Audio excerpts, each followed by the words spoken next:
Olá, boa noite, feliz sábado a todos.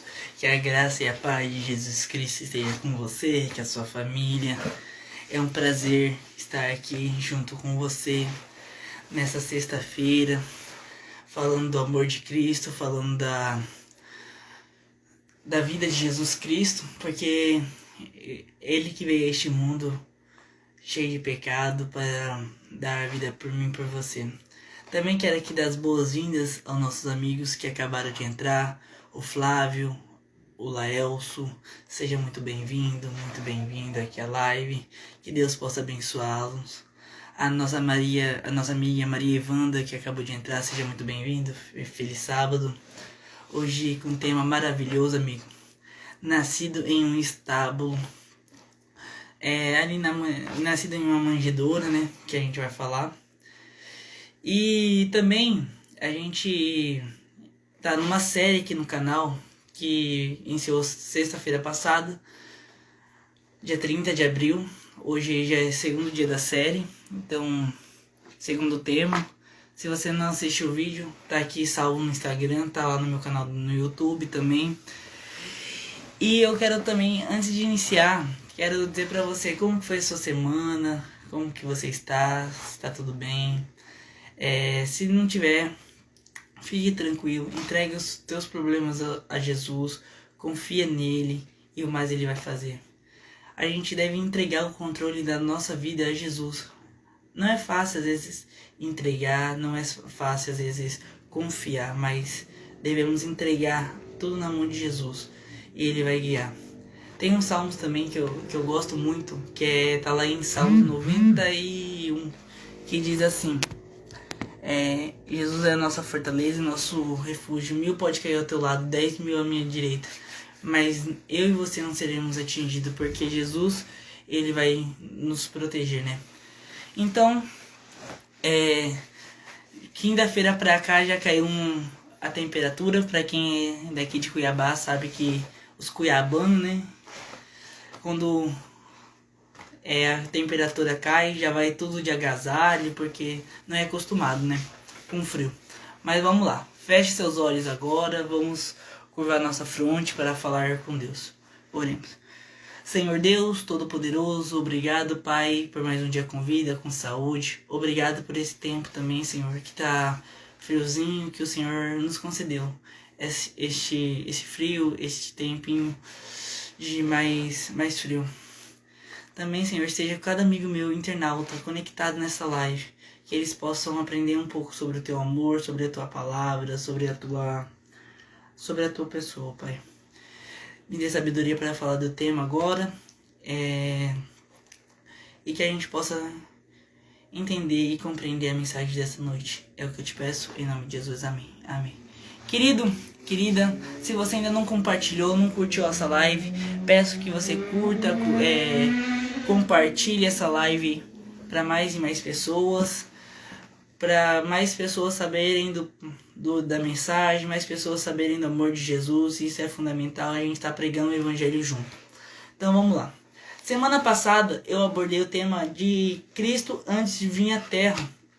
Eu falei ali que ele é o Cordeiro que tira o pecado do mundo, que ele estava na sua glória, na sua majestade, no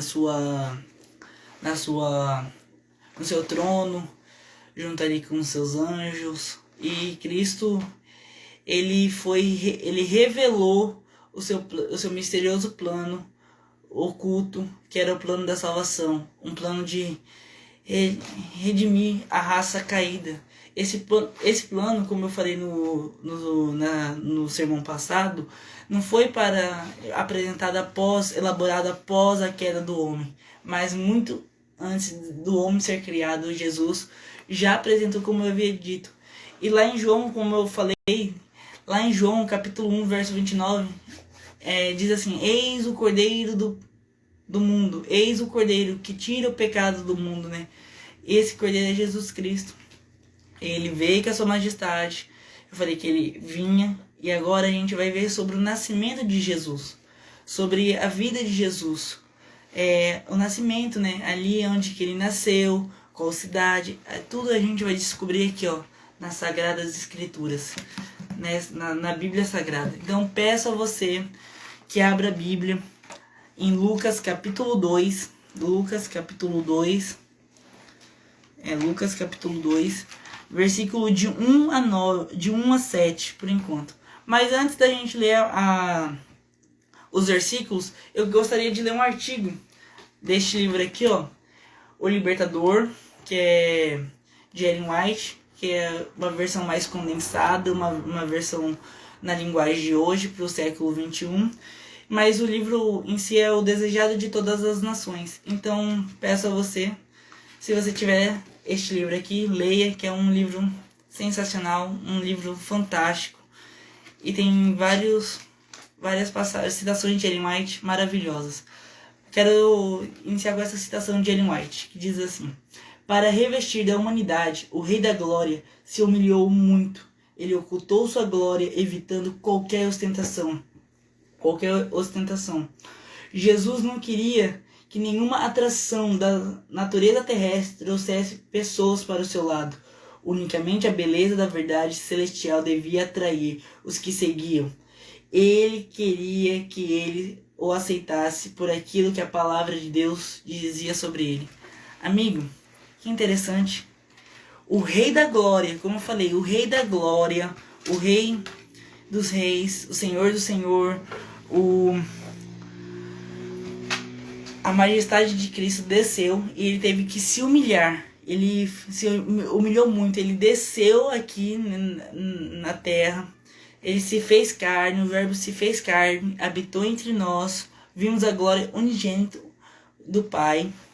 Ele mostrou o amor revelado, ele revelou o amor do Pai. E eu quero dizer para você, querido, ele se humilhou, ele desceu à terra, ele ocultou a sua glória. Ele ocultou a sua glória, evitando qualquer ostentação. Jesus não queria ostentar, Jesus não queria, Jesus não queria se exibir, mostrar. Jesus não queria isso. Jesus, ele queria mostrar a palavra de Deus, falar sobre a palavra dele. E ele queria pessoas sinceras, que o seguissem pelo que a palavra de Deus falava sobre ele, e não pela atração física, moral, a sua beleza terrenal. Então ele se rebaixou, ele veio à terra para salvar a mim e a você. E eu quero agora convidá-lo a abrir a Bíblia em Lucas capítulo 2, versículo de 1 ao 7, que diz assim. Lucas capítulo 2, versículo de 1 a 7 diz assim: naqueles dias foi publicado um decreto de César Augusto, convocando toda a população do império para recensear-se. O primeiro recenseamento foi feito quando Quirino era governador da Síria. Todos iam alistar-se, cada um à sua própria cidade. José também subiu da Galileia, da cidade de Nazaré, para a Judéia, a cidade de Davi, chamada de Belém, por ser ele da casa da família de Davi, a fim de alistar-se com Maria, sua esposa, que estava grávida. Estando eles ali, aconteceu e completaram-se os dias, e ela deu à luz ao seu filho primogênito, enfaixou-o e o deitou numa manjedoura, porque não havia lugar para ele na hospedaria. Querido, que interessante. Jesus fala assim, aqui ó, o versículo diz assim, ó, o primeiro versículo: naquele dia foi publicado um decreto de César Augusto. Para você que não sabe quem que é César, diz aqui que César Augusto era um imperador cujo denominado se estendia a Galileia e a Judéia. Então César, ele era um imperador, ou seja, ele tinha uma autoridade, ele tinha um poder sobre aquela parte da Judéia, da Galileia. Então ele era uma pessoa entendida, uma pessoa influente, uma pessoa que tinha autoridade. Ele era como se fosse o governador do estado de Mato Grosso, de São Paulo, ou uma pessoa importante, influente, que tinha autonomia, que tinha influência, que sabia resolver. Era um cara top, conhecido. E aqui diz o quê? E recensear-se. Ele publicou esse decreto de recensear-se. Hoje, recenseador, você sabe que é do IBGE, na parte do IBGE, que faz as pesquisas para saber quantas pessoas tem na sua casa, para saber quantos imóveis tem, quanta geladeira, quantos computador, quanta TV, quanto sofá. E é nessa parte. E José levou a sua mulher para Belém, porque a profecia diz lá em Isaías que Jesus ele ia nascer em Belém, ali em Belém. Então, ele levou a mulher dele para Belém, ali para Belém. E o que aconteceu, amigo? Aqui fala aqui, ó, estando ali, completaram-se os dias, e ela deu à luz ao seu primogênito, enfaixou. Enfaixou quer dizer assim, enrolou Jesus firmemente em pedaços de pano. Então Maria enfaixou Jesus em um pedaço de pano, cobriu, mobilizou o corpo para que não se mexesse, entendeu? E aqui ela enfaixou. Manjedoura. O que significa manjedoura, amigo? O que significa um estábulo? Essa parte que é sobre o sermão. Jesus nascido em um estábulo. O que é manjedoura? É lugar onde se coloca animais. Aí quando eu falei do artigo que o Rei da Glória, ele se humilhou muito, porque Jesus, ele estava aqui na sua majestade, no seu poder, na sua glória, na sua autoridade, porque a Bíblia declara assim, eu tenho autoridade sobre a terra e sobre o céu. Jesus fala, eu tenho autoridade. Assim como o imperador tinha autoridade para publicar um decreto, Jesus também tinha uma autoridade lá no céu. E Jesus tem uma autoridade sobre mim, sobre você, sobre cada pessoa aqui na live representada. E eu quero dizer para você, amigo, Jesus, ele nasceu numa manjedoura, no meio de animais. Não tinha hospedaria. As hospedarias dali, de Belém, estava tudo ocupada. Ele ia José levava, olha, tem vaga, não tem vaga. Olha, tem vaga, não tem vaga. E aí, o que acontece, amigo? O que acontece?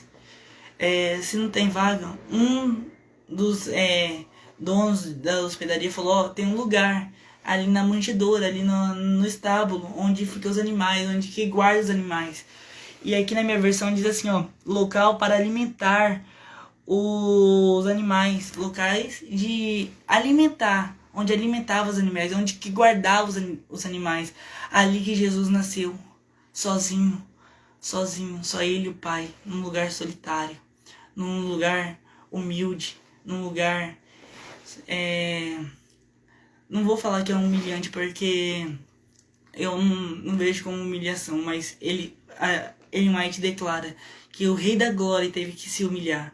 Então, talvez naquele momento foi uma humilhação, mas não foi uma humilhação, sabe por quê, amigo? Porque ele veio para te salvar.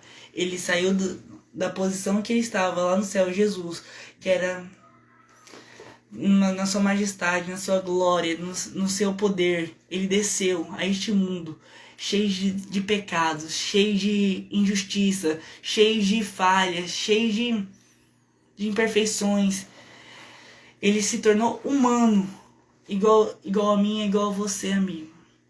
Com as mesmas falhas, sujeito às mesmas falhas, sujeito ao mesmo erro, sujeito a cair em tentação, cair na mesma cilada do inimigo. E ele veio, nasceu, e ele veio por amor e por amor e com amor por você para te salvar. Quero continuar lendo os versículos 8 e 9. Diz assim: havia naquela mesma região pastores que viviam nos campos e guardavam o seu rebanho durante as vigílias da noite. Em um anjo do Senhor desceu aonde eles estavam, e a glória do Senhor brilhou ao redor deles, e ficaram tomados de grande temor. Amigo, se eu falar para você, tinha os pastores ali próximo à região, e o que aconteceu? O anjo do Senhor apareceu para os pastores. Mas eu quero pegar a palavra pastor. É uma profissão, amigo, humilhante, uma profissão rejeitada. Naquela época, o indivíduo que trabalhava com pastor de ovelha, pastor de rebanho, pastor como pastor, cuidador de animais, era porque o indivíduo não prestava. Vou falar bem a verdade para você aqui. O indivíduo não prestava, o indivíduo não tinha habilidade para outras coisas, não manejava outras coisas, não tinha facilidade de aprender outras coisas, nem pro exército, nem para cuidar de fazer outras coisas, das atividades normais do dia a dia. Então, se a pessoa via, o pai ou a mãe ou alguém responsável, via que a criança, a criatura não tinha habilidade, competência de cuidar de fazer outras atividades, mandava cuidar. Era uma atividade de desprezo, uma atividade de humilhação, de rejeição, que o indivíduo não prestava. E aí mandava cuidar de animais. Era uma profissão literalmente humilde, uma profissão que não era muito valorizada. Essa é a palavra certa, não era valorizada a profissão. Então o que acontecia? Se a profissão não era valorizada, era uma profissão humilde, que não tinha valor, nenhum significado. Mas aí eu quero entrar num assunto. Aqui diz assim, ó, que Davi foi pastor. E aí quando fala que Davi foi pastor, amigo, na tradução, quando você vai aprofundando no texto, quando você vê que Davi foi pastor, mas ele foi escolhido para ser rei de Israel. Olha que interessante. Ele foi numa profissão humilde, uma profissão que não tinha valor, que aparentemente para aquela sociedade não prestava. E aí o que acontecia? Ele se torna ungido do Senhor, e ele vira rei de Israel. E ele vira um cara poderoso, que tinha autonomia, que tinha autoridade sobre aquele povo. E Jesus, quando também declarou a obra dele como de um pastor, porque um pastor cuida, o pastor é para orientar, o pastor é para aconselhar. Então quando você procura um pastor, é para você pedir um conselho: pastor, o que eu devo fazer? Procurar meios para arrumar o seu caminho, guiar o seu caminho até a eternidade. Essa é a função do pastor, de pastorear, de cuidar, de observar, de falar: fulano, Gabriel, vai para este caminho que é o melhor caminho, que este caminho vai te levar à eternidade. Essa é a função do pastor. Temor, aqui a Bíblia fala sobre temor, reação natural à presença dos anjos e o brilho da glória de Deus. Mas o propósito divino está na oscilação em trazer alegria. Porque, amigo, o Rei da Glória tinha nascido, o Rei da Glória estava aqui, tinha nascido para libertar, para fazer a redimissão dos pecados, para ligar eu e você até a Canaã celestial. Jesus nasceu num lugar humilde para salvar, e ele veio com amor e por amor a você. Você entende? Se você entende e você compreende e você está sentindo o Espírito Santo falar com você, diga amém. Eu também quero ler umas passagens que diz assim, aqui alguns artigos, e a gente vai trabalhar em cima dos artigos. Aqui o céu e a terra não estão mais distanciados hoje do modo que quando os pastores ouviram o cântico angelical. Os anjos das cortes celestes acompanharão aqueles em que suas ocupações corriqueiras respondem à orientação de Deus. Amém? Hoje o céu não está distante nem para mim nem para você, amigo. Você entende? O céu hoje não está distante, porque Cristo ele veio, ele atuou como pastor, ele pastoreou, ele cuidou, ele orientou. E hoje, com a morte de Cristo lá na cruz do Calvário, ele veio para salvar você e a mim. E hoje temos essa foi reconectado a conexão entre eu e Deus. Lá em Isaías fala o seguinte, Isaías 59, verso 2. As nossas iniquidades fazem separação, mas Deus fazem separação entre mim e o vosso Deus. E o que acontece? Quando faz separação, porque a gente está separado, a gente está tendo um obstáculo para chegar até Deus. Mas Deus, ele refez esse obstáculo. Ele quebrou essa barreira. Ele quebrou este vínculo. Essa coisa que estava impedindo, a barreira, o mal. E agora a gente temos acesso de falar com Deus. Também quero ler o último último artigo e a gente vai para a parte final do sermão. Diz assim: Satanás odiava Cristo. Ele odiava aquele que assumiu o compromisso de remir os pecados. Os pecadores. No mundo onde Satanás reclamou o direito de governar, Deus permitiu que seu filho viesse como um imponente bebê, sujeito às fraquezas da humanidade, para enfrentar os perigos da vida como qualquer outro, e para lutar a batalha como qualquer filho de seres humanos tem de fazer, com risco de fracassar e de perder a eternidade. Olha, amigo, Satanás odeia Cristo. Tem um imperador chamado Herodes. Herodes, ele publicou um decreto que matasse todos os bebês abaixo de 2 anos. E eu falo que esse imperador, ele estava possesso pelo demônio. Por quê? Porque Satanás usou ele para tentar matar Cristo, mas não conseguiu. Porque Cristo, ele viveu e ele vive ainda. E ele faz um convite para você: vem a mim, que eu quero fazer tudo novo de novo na sua vida. Eu quero transformar, eu quero ter aquela mudança de paradigma. Porque Satanás não fica contente quando você entrega o teu coração a Jesus. Eu vou colocar aqui a música Tudo Novo de Novo do Arautos do Rei. Reflita nessa letra dessa música. Enquanto isso, eu vou estar orando por você.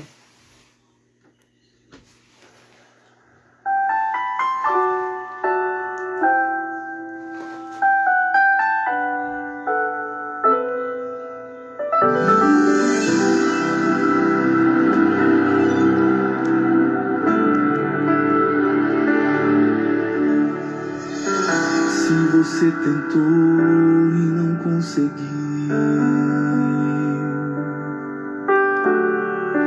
Se você chorou e ninguém mais viu.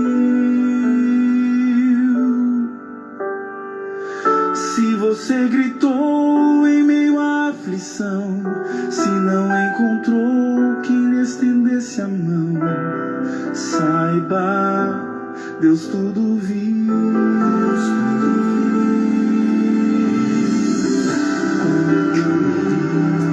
Te acolher, o que te formou, quem te fez nascer. Os seus olhos lança sobre toda a terra. Ele não dormita, por todos vela. Saiba que Ele é Deus. Faz tudo novo, de novo, se for do seu querer. Junta os pedaços quebrados, faz até o morto reviver. Deus faz tudo novo, de novo, se for do seu querer. Como a primavera vem depois do inverno, certo como o sol que surge após a tormenta. Deus faz tudo novo, de novo, pra você. Se a esperança já acabou, só restaram cinzas, nada mais ficou. Se o desespero lhe roubou a paz, quando é impossível recomeçar, saiba, Deus tudo vê. Deus faz tudo novo, de novo, se for do seu querer. Junta os pedaços quebrados, faz até um morto reviver. Deus faz tudo novo, de novo, se for do seu querer. Como a primavera vem depois do inverno, certo como o sol que surge após a tormenta. Deus faz tudo novo, você, mas você precisa confiar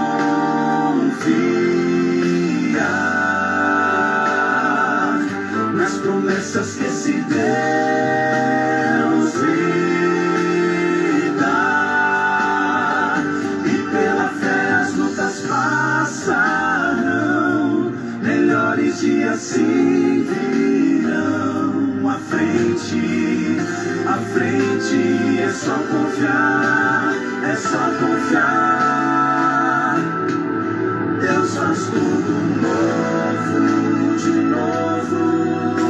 Se for do seu querer, junta os pedaços quebrados, faz até o morto reviver. Deus faz tudo novo, de novo. Se for do seu querer, como a primavera vem depois do inverno, certo como o sol que surge após a tormenta. Deus faz tudo novo, de novo, novo, de novo. Deus faz tudo novo, de novo. Pra você. Amém, meus amigos. Precisa você confiar, entregar, confia, entrega a Jesus a tua vida, confia nele, que vai dar tudo certo. E ele vai guiar, porque ele é o bom pastor. Ele vai guiar o teu caminho. Ele se humilhou, ele veio aqui, nasceu num lugar humilde para te salvar. Feche seus olhos e vamos juntos orar. Oremos. Senhor Deus Todo-Poderoso, obrigado, Pai, por mais um dia com vida e com saúde. Obrigado porque o Senhor se humilhou para nos salvar, para redimir a raça caída. E obrigado, Senhor, pelo sacrifício que o Senhor fez de morrer na cruz do Calvário para salvar cada amigo aqui presente e a população, o mundo. Esteja com meus amigos internautas, é o que eu te peço, em nome de Jesus. Amém. Amém. E lembre-se, amigo, nada é impossível para Deus. Até a próxima sexta.